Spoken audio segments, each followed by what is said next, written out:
Hello and welcome to another edition of The Simple Skeptic.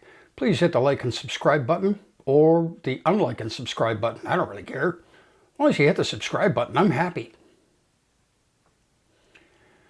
I think it's finally time that we had a talk about this guy here, the big fella. God, Jehovah, Yahweh, whatever you want to call him. The big kahuna. Who knows? Now, as I've said before, if you want to believe in a God, go ahead. You want to believe in a Christian God, go ahead. You want to believe in whatever God you want, or gods, plural. I don't care. As long as you're not trying to tell me that I have to live by its rules, as long as you're not telling society that they have to follow the rules of your religion, it doesn't really matter to me. Do no harm, we're fine. But there are some aspects of dogma, especially Christian dogma, that need to be challenged. And one of them is this idea of omnipotence. Now, omnipotence is an absolute. It means that God is all-powerful. And this brings up the old question that a lot of people have asked, can God make a rock so heavy that he cannot lift it? Many people get around this by saying that God cannot do anything that is logically impossible. Okay, I'll buy that. It is a logical contradiction. And they say that therefore God is maximally powerful. But it says quite plainly in Revelation, in the King James Bible, that the Christian God is omnipotent. Well, it doesn't stop there.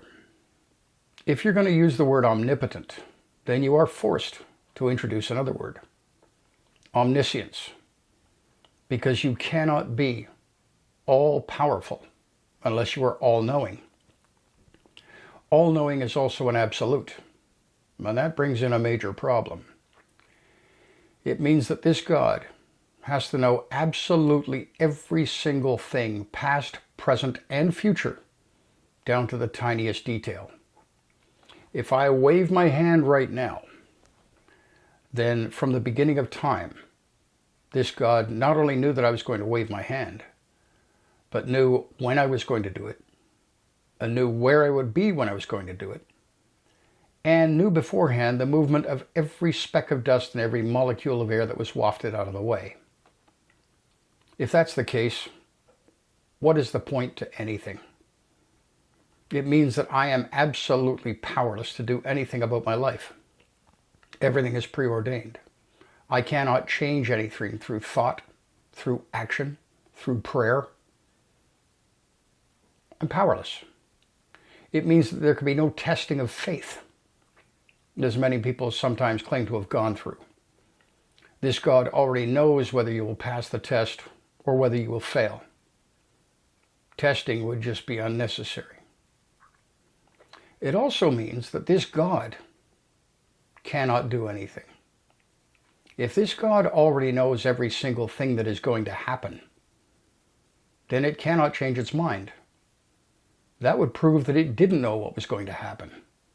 Hadn't made up its mind yet, hadn't made a choice. Therefore, it cannot be omniscient.